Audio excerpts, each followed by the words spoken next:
A tea, my father's retirement party, my stepmother said, "You're a disappointment," loudly behind my back, not knowing I had reconnected with my estranged mother. The truth came out a few weeks later. I stood in the corner of the banquet hall, watching my father's retirement party unfold like a carefully orchestrated performance, where I was the only one who hadn't received the script. The champagne in my glass had gone flat an hour ago, much like my enthusiasm for this entire evening. My name is Soleil, and I've spent 28 years trying to live up to impossible expectations.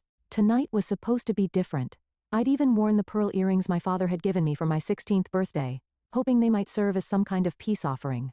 There you are. Paige's voice cut through the ambient chatter sharp as a knife. My stepmother glided toward me in her designer dress, perfect makeup, and that practiced smile that never quite reached her eyes. "Darling, you really should mingle. Standing alone in corners isn't exactly helping your image." "I was just taking a break," I said, forcing a smile. "It's been a long evening." "It's barely 9, sweetie." She adjusted my collar without asking, her red nails grazing my neck. "Your father's colleagues keep asking about you. The least you could do is make an appearance." Before I could respond, my half-brother Alex appeared beside us. "Mom, Dad's looking for you." "Something about a speech?" Paige's eyes lit up.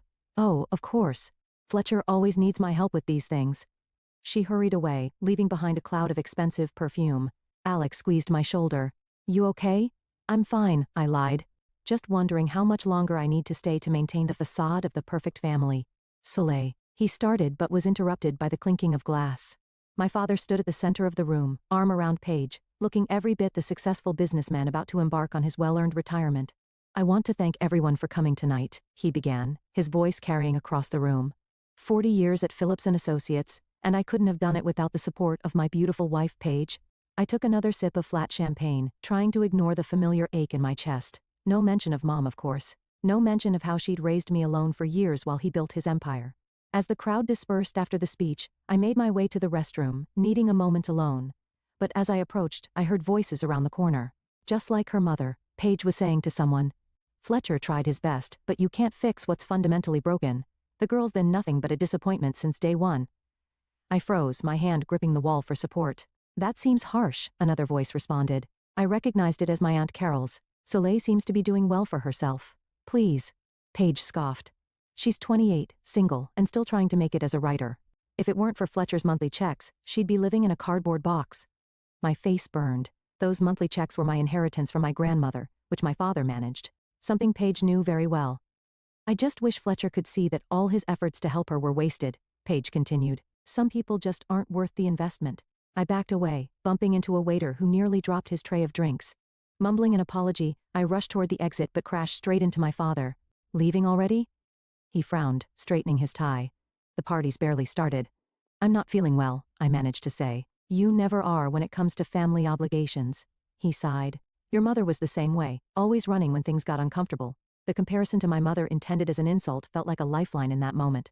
"Maybe she had the right idea," I said, meeting his eyes. His expression hardened. "Don't start, Soleil. Not tonight." "When then, Dad? When is it okay to talk about Mom? When is it okay to be anything other than grateful for your generosity and Paige's guidance?" "You're making a scene," he warned, glancing around. "No, I'm making an exit." I pulled the pearl earrings off and pressed them into his hand. "Congratulations on your retirement. I'm sure Paige will help you enjoy every minute of it." As I walked away, I heard Paige's voice behind me. "Fletcher, darling, is everything okay?" I didn't stay to hear his response. Instead, I pushed through the heavy doors into the cool night air, my hands shaking as I dug for my phone. I scrolled through my contacts until I found the number I'd been avoiding for years. "Mom," my voice cracked as she answered. "I think it's time we talked." 2 days after the retirement party disaster, I sat across from my mother at a quiet cafe, studying the face I hadn't seen in person for 15 years. Melina looked different from my memories, her dark hair now streaked with silver, laugh lines around her eyes deeper, but her smile was exactly as I remembered. "I can't believe you're actually here," she said, wrapping her hands around her coffee mug. "I've driven past your apartment so many times wanting to knock. Why didn't you?" The question came out sharper than I intended. "Because I promised your father I wouldn't interfere." She reached into her bag and pulled out a thick envelope. "But I think it's time you knew the truth." "What's that?" "Letters. Dozens of them. I wrote to you every week for the 1 stone year after I left." She pushed the envelope across the table. Letters that were supposedly delivered, but never answered. My hands trembled as I opened the envelope. Inside were letters, their pages yellowed with age, each one dated and addressed to me at my father's house. "I don't understand," I said. I never received these. I know that now. Melina's voice hardened. Paige made sure of it. What do you mean? Last year, I ran into Maria. You remember her? She was our housekeeper before Paige fired her. Melina leaned forward. She told me something interesting. She used to see Paige collecting mail before anyone else got to it. Specifically, she remembered seeing her throw away letters with my handwriting. The coffee in my stomach turned to acid. That's why you stopped trying to contact me? No, sweetheart, I never stopped. She pulled out her phone, scrolling through photos. Here's your graduation announcement, your first published article, that writing award you won last year. I followed everything you've done. How? Your cousin, Natalia. She's kept me updated, sent me pictures. She paused. I know I should have tried harder to reach you directly, but Paige had convinced your father that I was unstable. That contact with me would be harmful to you. Dad believed her, I whispered, though I already knew the answer. Of course he had. He'd believed everything Paige ever said about me, about Mom, about anyone who threatened her perfect family narrative. Paige is very good at what she does, Melina said carefully. She started planting seeds of doubt long before I left, suggesting I was depressed, unstable, potentially dangerous. When I finally confronted her about it, she gave me an ultimatum. What kind of ultimatum? Leave voluntarily, or she'd make sure I lost custody completely. She had evidence, fabricated of course, of my unstable behavior, witnesses willing to testify, your father's money behind her. Melina's eyes filled with tears.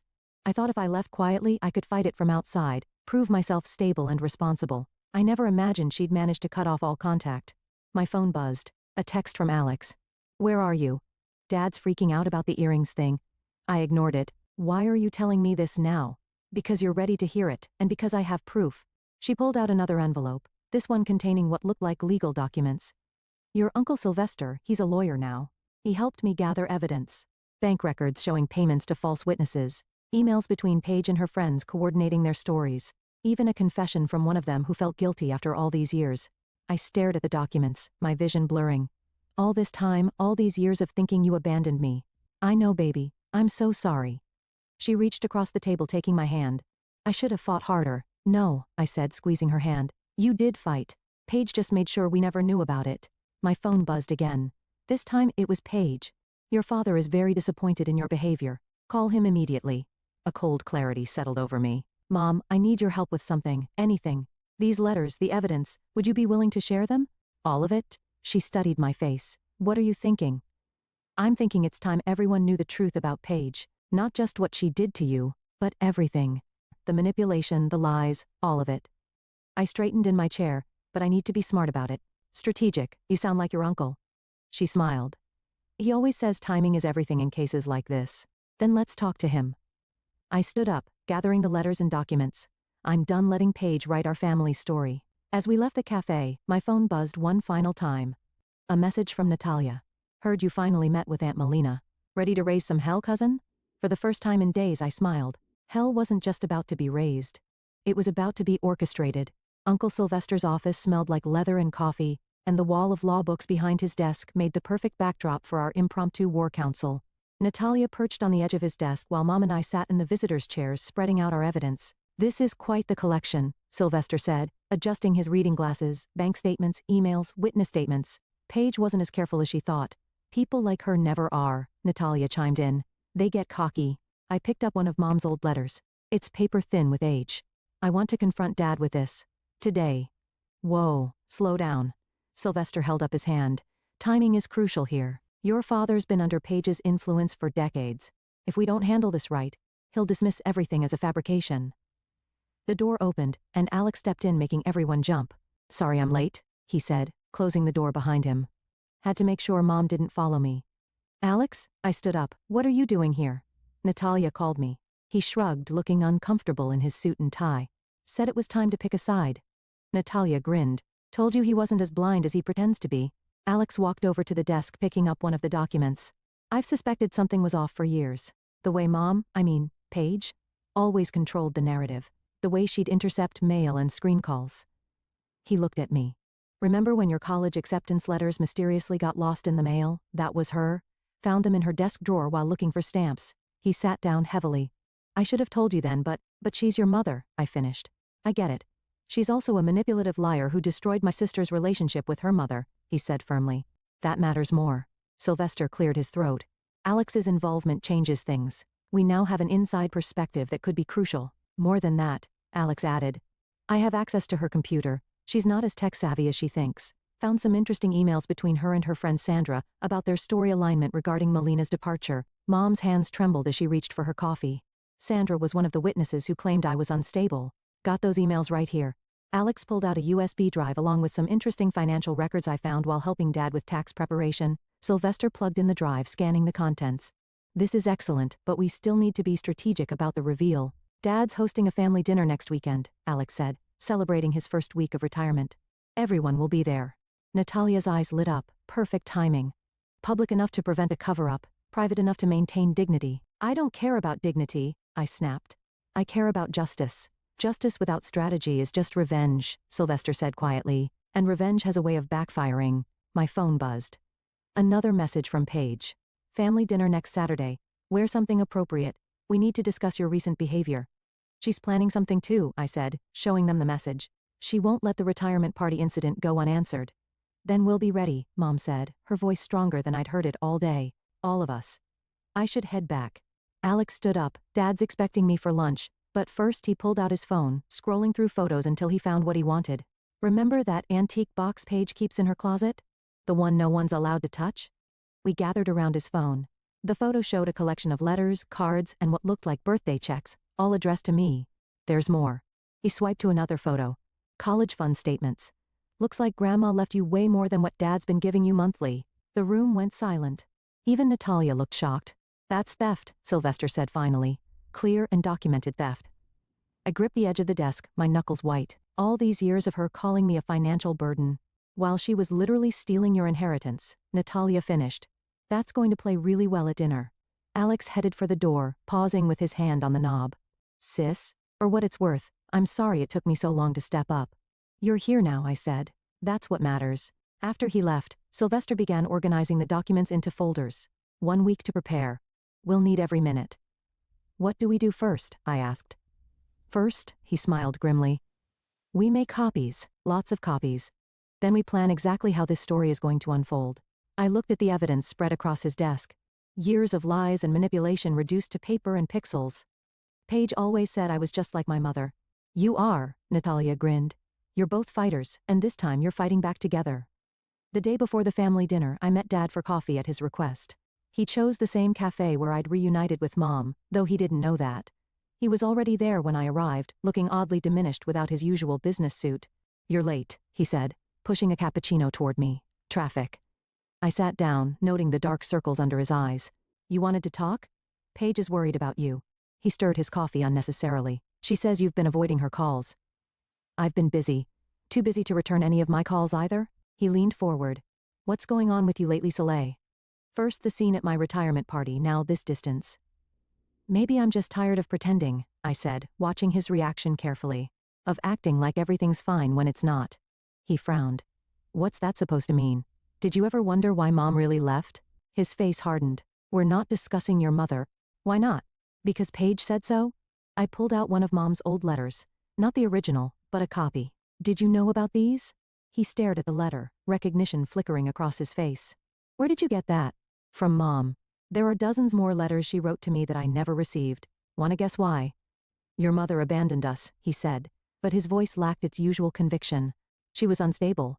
According to who? Paige? Her carefully coached friends? I pulled out another document, a bank statement showing payments to Sandra. Did you know your wife was paying people to lie about Mom's mental state? He grabbed the paper, scanning it with widening eyes. This could be fake. It's not, and there's more, so much more, Dad. I leaned forward, including proof that Paige has been stealing from my inheritance.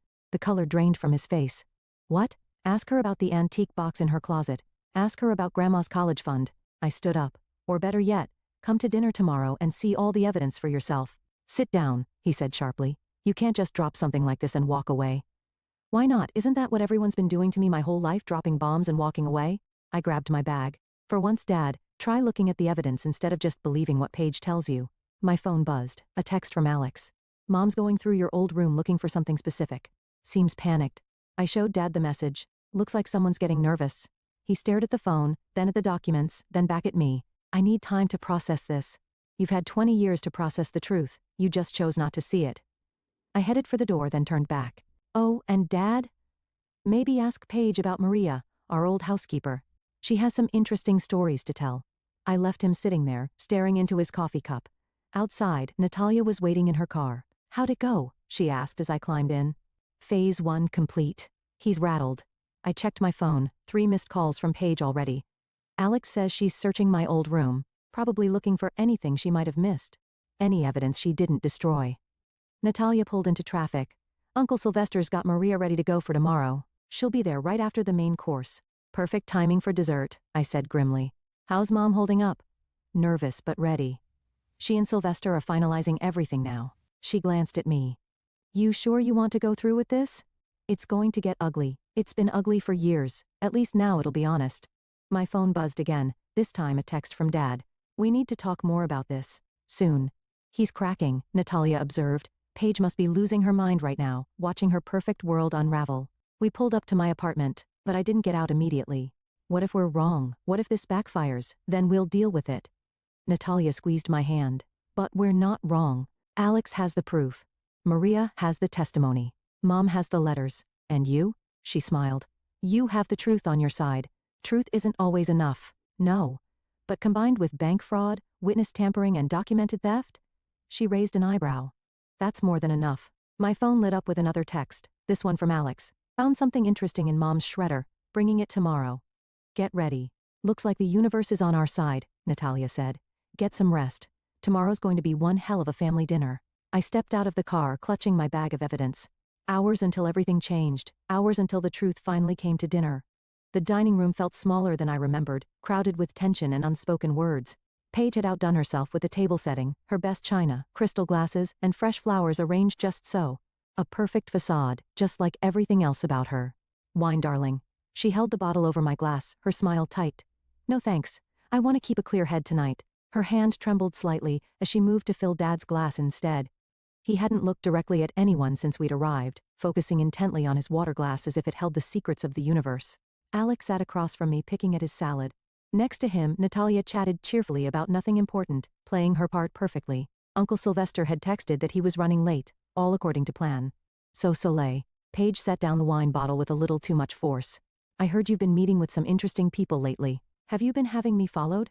I speared a cherry tomato. Don't be dramatic. I have friends who care about this family's well-being. Friends like Sandra? I watched her face carefully. How is she, by the way? Still doing well after those generous deposits you made to her account years ago? The clatter of Dad's fork against his plate echoed through the room. I don't know what you're talking about, Paige said smoothly, but her knuckles were white around her napkin. Really? That's interesting because the doorbell rang. I'll get it. Alex jumped up before Paige could move. Moments later, Maria walked in, followed by Uncle Sylvester. Our former housekeeper looked exactly as I remembered. Short, sturdy, with kind eyes that had seen too much.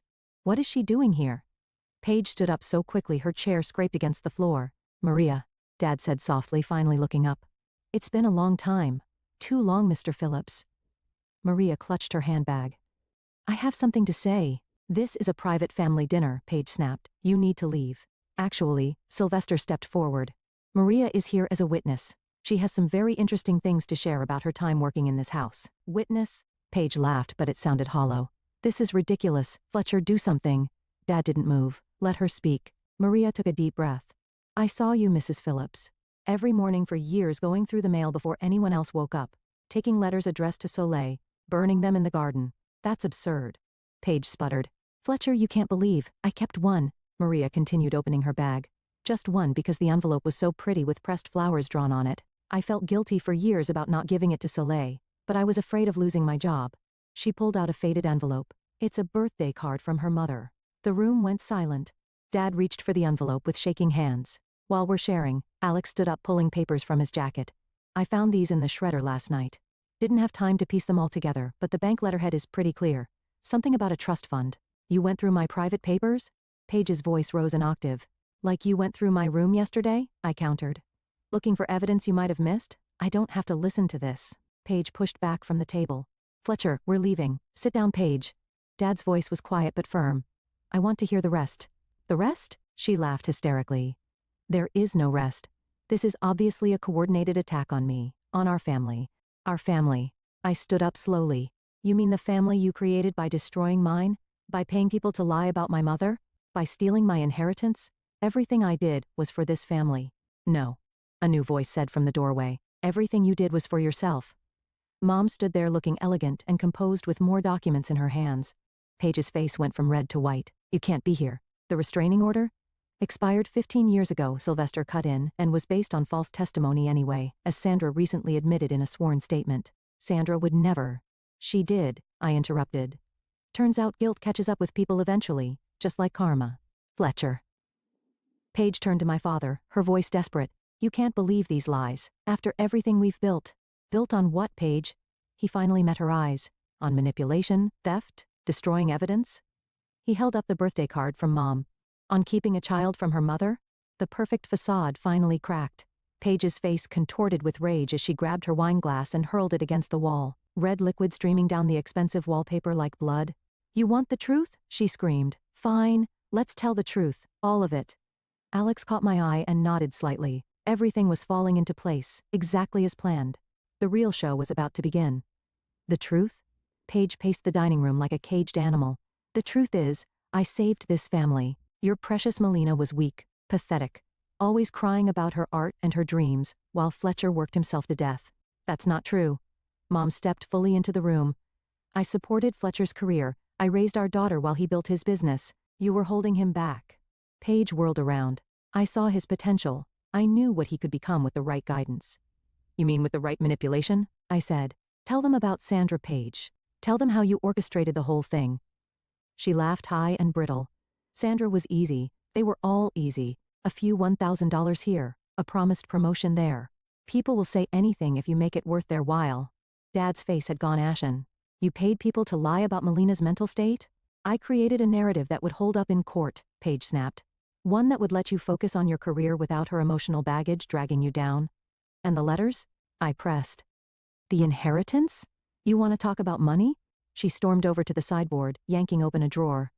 Fine. Here are your precious trust fund statements. Yes, I redirected some of it. Someone had to manage your grandmother's ridiculous generosity. Alex picked up one of the statements. Mom, this is fraud. It's family financial management. She turned to Dad. Everything I did, every single thing was to protect what we built. This house, your career, our reputation, I crafted it all. By destroying evidence? Sylvester stepped forward. By intercepting mail? That's a federal offense, Paige. Oh please, a few birthday cards, some tearful letters. I was protecting Soleil from her mother's instability. No. Mom's voice cut through the room like steel. You were protecting yourself. Maria, show them. Maria pulled out a small notebook. I kept a diary of everything I saw. Dates, times, what Mrs. Phillips did with the mail, who came to the house when Mr. Phillips was away. You spied on me. Paige's voice shook. You were nothing but a servant. I was a witness, Maria said quietly, and I saw how you planned it all, step by step. The fake witnesses, the concerned phone calls to Mr. Phillips about his wife's behavior, the way you isolated Miss Melina from her friends. It wasn't just Mom, was it? I stepped closer to Paige. Tell them about my college acceptance letters, about the job offers you intercepted. You weren't ready. She grabbed the edge of the sideboard. You're still not ready. Just like your mother, always wanting more than you deserve. Deserve? Dad stood up slowly. What my daughter deserves is her inheritance. What she deserved was a relationship with her mother. What she deserved was the truth. The truth? Paige laughed again, but tears were streaming down her face now. The truth is, I made you successful. I made this family what it is without me. Without you, Alex interrupted. We might have been an actual family instead of this performance. You ungrateful. She lunged for the documents in his hands, but Sylvester stepped between them. I wouldn't, he said calmly. These are copies anyway. The originals are safe with my office along with Sandra's sworn statement, Maria's diary entries, and evidence of your financial fraud. You can't prove anything. Actually, Alex pulled out his phone. We can. I recorded everything you just said about paying witnesses, redirecting funds, destroying mail. That's quite a confession, Mom. The fight seemed to drain out of her all at once. She sank into a chair, mascara running down her cheeks. Fletcher, please. Everything I did was for us. Dad walked over to Mom, taking her hand. No, Paige. Everything you did was for yourself. And now? Now you're going to face the consequences. What are you going to do? She looked around wildly. Turn me in? Destroy our family's reputation? The reputation you built on lies? I picked up one of Mom's old letters. I think the truth will be refreshing. You'll regret this, she hissed. All of you. The only regret, Dad said quietly, is that I didn't see through you sooner. He turned to Sylvester. What do we do now? Now. My uncle smiled grimly. We take all of this to the authorities. Mail fraud, witness tampering, financial theft. The police will be very interested. Paige stood up shakily. I want my lawyer. Good idea. Sylvester nodded. You're going to need one. As if on cue, the doorbell rang again. This time when Alex opened it, 2 police officers stepped into the foyer. Perfect timing, Natalia murmured, pulling out her phone to record what happened next. I watched as Paige's carefully constructed world crumbled around her piece by perfect piece. The truth, as they say, will set you free. But first, it might just destroy everything you thought you knew. The police station's fluorescent lights cast harsh shadows across everyone's faces as we gave our statements. It was nearly midnight, and the events of the evening felt surreal, like a movie playing out in slow motion. Just a few more questions, Miss Phillips, Detective Rivera said, shuffling through her notes. You said the financial manipulation began how long ago? At least 20 years, I replied, watching through the window as Paige sat in another room, her lawyer whispering urgently in her ear.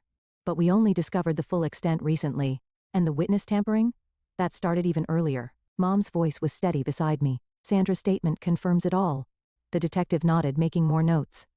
The postal inspector will want to speak with you both tomorrow about the mail interference. That's a serious federal offense. Dad paced behind us, looking older than I'd ever seen him. I should have known.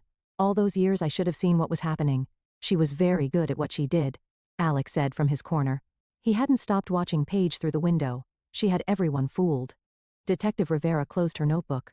Based on the evidence you've provided and Mrs. Black's partial confession at the house, we'll be holding her overnight. The fraud division will take over in the morning. What happens then? I asked. Given the extent of the crimes and the documentation you have, she's looking at serious charges. Mail fraud alone carries up to 20 years. A commotion erupted in the other room. Paige had stood up, shoving away her lawyer's restraining hand. I want to talk to them. Her voice carried through the glass. Fletcher, Soleil, Mrs. Black, I strongly advise against, her lawyer started. I don't care. She banged on the window. Fletcher, you can't do this to me. Everything I did was for us. Dad turned away, his shoulders shaking. Mom reached for his hand, and after a moment's hesitation, he took it. You should all go home, Detective Rivera said kindly. We have your contact information. The fraud division will be in touch tomorrow. As we gathered our things, Paige's voice grew more hysterical. Alex, tell them how I protected this family. Alex paused at the door. Goodbye, Mom. His voice cracked on the last word. Outside, the night air felt clean and fresh after the stale police station atmosphere. Natalia was waiting in the parking lot with coffee and sandwiches. Thought you might need these, she said, passing them around. How did it go? About as well as could be expected, Sylvester answered, checking his phone. The fraud division's already reviewing the financial documents. They're particularly interested in the trust fund manipulation. What happens to the house? Alex asked suddenly. All the accounts? They'll be frozen pending investigation, Sylvester explained. But anything that was illegally diverted should eventually be restored to its rightful owners. I turned to Dad.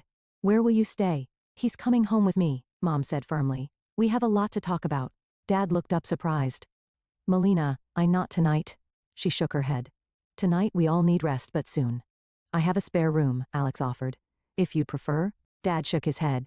No. Melina's right. It's time for some honest conversations. A police car pulled out of the station's garage, Paige being transferred to the county jail. We all watched it disappear into the night. It doesn't feel real, I said. Oh, it's real.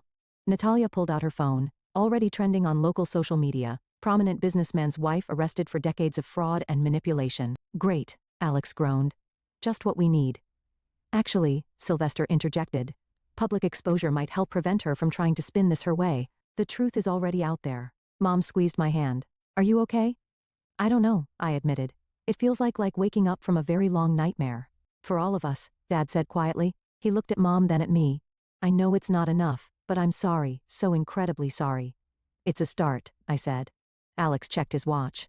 I should go. Need to pack up some things from the house before they seal it for investigation. I'll help, Natalia offered. One by one, everyone departed until only Mom, Dad, and I remained in the parking lot. The three of us stood there, an awkward triangle of hurt and hope and possibility. Come on, Mom finally said. I'll make tea. We can start small. As we walked to our cars, I heard the faint wail of another siren in the distance. Somewhere in a county jail cell, Paige was facing her one stone night without control, without power, without her carefully constructed lies. And here we were, taking our first steps toward rebuilding what she had destroyed. It wouldn't be easy. Nothing worth having ever is. But at least now we had the truth. All of it. And that was somewhere to start. The autumn breeze rustled through Mom's garden as I helped her plant tulip bulbs. Dad sat on the porch reading through old letters. He'd made it his mission to read every single one Mom had written, as if making up for lost time. These need to be deeper, Mom demonstrated, digging the hole a few inches further. They'll freeze otherwise. My phone buzzed a message from Alex. Sentencing today. You coming? I can't, I typed back. Some things are more important. Mom caught me looking at the phone. Alex? Yeah. Paige's sentencing is today. Dad looked up from his letters. Are you sure you don't want to go? I'm exactly where I need to be. I pressed another bulb into the earth. Besides, Sylvester will handle everything. The screen door creaked as Natalia emerged with a tray of lemonade. Anyone thirsty? Also, your publisher called Soleil. They're excited about the manuscript. I brushed dirt from my hands. They should be. Truth really is stranger than fiction. And more profitable. Natalia grinned. They're already talking about film rights. Let's not get ahead of ourselves, I said. But couldn't help smiling. The advance had already helped me move into a new apartment, one without Paige's financial strings attached. Dad set down his letters. I read the draft, last night. And it's honest, painfully so. He joined us in the garden. I deserved every word. It's not about deserving, I said, accepting a glass of lemonade. It's about truth. All of it. The ugly parts, the healing parts. My phone buzzed again, this time from Sylvester. 15 years, no possibility of parole for 10. Financial restitution ordered in full. I showed them the message. 15 years, Dad whispered. Justice, Mom said simply, patting the earth around another bulb. You know what I realized? I sat back on my heels looking at the freshly planted garden. Paige was right about one thing. I am like my mother. Oh? Mom raised an eyebrow. Yeah. We're both fighters. We both believe in second chances. I glanced at Dad. And we both know how to plant something new in scorched earth. Dad's eyes welled up. I don't deserve. Stop, Mom interrupted. No more talk of deserving. We're here now doing the work. That's what matters. Natalia's phone chimed. Alex says Paige asked to speak to him after the sentencing. Did he? No, says he's done letting her write his story. She smiled. He's heading over here, by the way, bringing pizza. I stood up, brushing dirt from my knees. You know what this garden needs? Those wind chimes you used to have, Mom. The ones that play different notes in the breeze. I haven't thought about those in years, she said softly. I have them, Dad said quietly. In my office. I kept them after you left. Couldn't bring myself to throw them away even when Paige insisted. Well? Mom stood up, brushing off her hands. What are you waiting for? Go get them. As Dad hurried inside, I looked around at what we'd built from the ashes of Paige's destruction. A garden slowly coming to life. A family gradually healing. A truth finally told. The tulips won't bloom until spring, Mom said, reading my thoughts. But that's okay. Some things are worth waiting for. Dad returned with the wind chimes. Delicate tubes of metal and glass that caught the sunlight. Together, we hung them from the porch overhang, their gentle music filling the air. Alex's car pulled into the driveway. Pizza boxes balanced in one hand, a bottle of wine in the other. Hope everyone likes pepperoni. Also, you'll never believe what Sandra told the judge at the sentencing. As we gathered on the porch, sharing pizza and stories, I realized something profound. Paige had spent decades crafting a perfect facade, but here we were, building something real from the rubble, something messy and honest and true. The wind chimes tinkled in the breeze, their notes mixing with laughter and conversation. Mom and Dad sat close enough for their shoulders to touch, 2 decades of manipulation slowly dissolving between them. Alex told jokes that actually reached his eyes now. Natalia documented everything on her phone for posterity, she claimed. And me? I watched it all, memorizing every detail for my next chapter, not just in the book, but in life. Because that's the thing about truth. Once it breaks free, it creates its own kind of beauty. Not the polished, perfect kind that Paige had manufactured, but something wild and real and unstoppable, like tulips pushing through winter earth promising spring.